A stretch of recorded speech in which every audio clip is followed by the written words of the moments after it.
التوفير عمره ما كان بخل. في فرق بين الإنسان البخيل واللي بيوفر أو الحريص على قرشه، لأن القرش مش بيجي بالسهل، القرش بيجي بالتعب، فلازم يصرف في المكان الصح.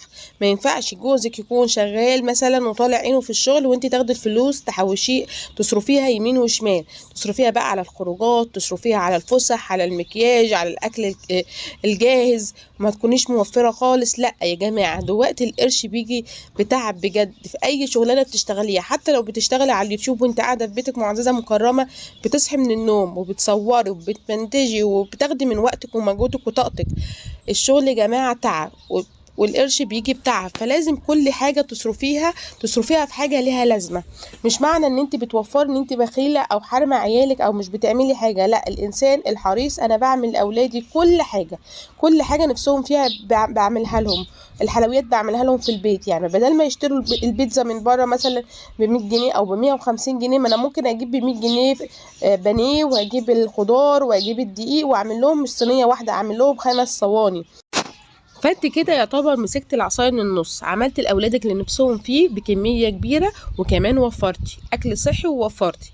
لكن الست اللي مش شاغله بالها، اللي مش قلبها على قلب جوزها ولا على قلب فلوسه، هتقول ما اشتري من بره وخلاص، انا لسه هقف واجي على صحتي واضيع وقتي ومجهودي، لا اروح اشتري من بره. فانت كده دلوقتي يعني مش هتوفري وهتصرفي فلوسك، بس هيجي وقت تندمي عليها، تكون صحتك عدت وكمان معكيش فلوس، ومش هتعرفي ولا ترجعي صحتك ولا ترجعي وقتك ولا تكوني عملتي حاجه.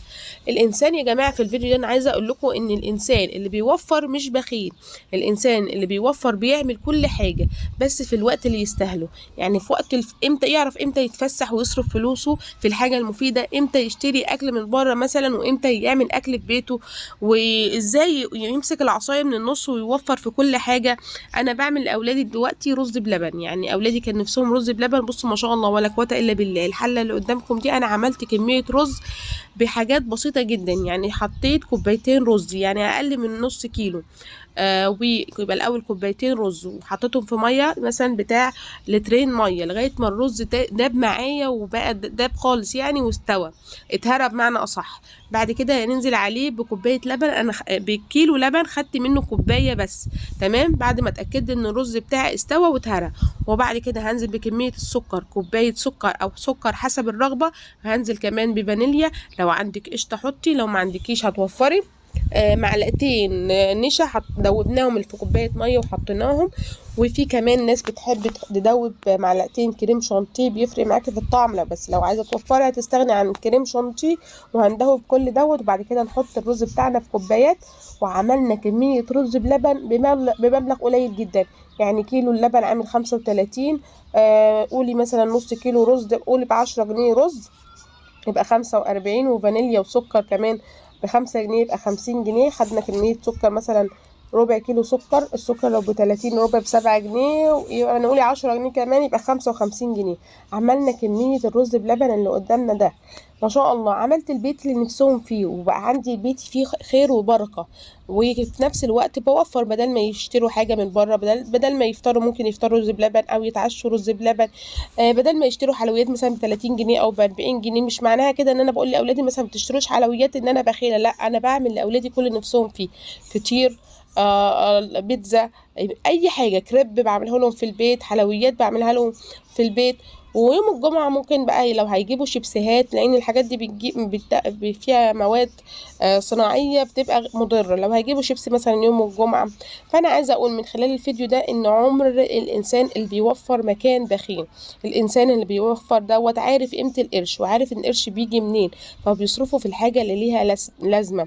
لأن في مثل بيقول بيت المهمل بيخرب قبل بيت الكافر أو الظالم. فانت اللي بيصرف فلوسه في الحاجات اللي ملهاش لازمه بيته يعتبر مش عمران. اللي ما بيحافظش على حاجته، يعني تلاقي واحده متجوزه بقالها 5 سنين حاجتها اتكسرت، اوضه نومها اتكسرت، عفشها اتكسر، لان هي انسانه مكبره دماغها. بخش بيوت ناس مبهدلين والحاجه كلها الدولاب كله مكوم على بعض، وبشوف مناظر انا بزعل عليها، انا ببقى نفسي امسك لها الدولاب ده اطبقه لها. بس لما انا اعمل كده هي برضو هتتعود على كده، وهتيجي بعد كده برضو مش هتحافظ على حاجتها، فانا كده هبقى جيت على نفسي وهي برضو ما استفادتش حاجه. فانا بحزن عن الناس اللي مش محافظه على حاجتها يعني. وبزعل كمان من تعليقات الناس ان انت كل حاجه محافظه عليها، كل حاجه محافظه عليها، لان دي حاجتي جايه بتعب. انت ما تعرفيش حاجتي انا تعبت فيها ازاي عشان اعرف اجيبها، فلازم احافظ عليها، احافظ عليها ليا، ولو انا مش ضامنه على عمري احافظ عليها لاولادي يستفادوا منها بعد كده. فحاجاتكم يا جماعه القرش بيجي بتاعه، فلازم تحافظوا عليه ولازم تصرفوه في الحاجه اللي ليها لازمه.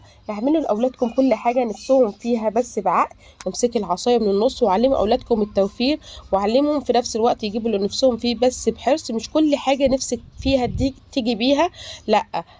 ما تخليش نفسك هي بمعنى اصح، معلش في اللفظ، هي اللي راكباكي. يعني ايه هي اللي راكباكي؟ يعني كل حاجه نفسك فيها تروحي تجيبيها.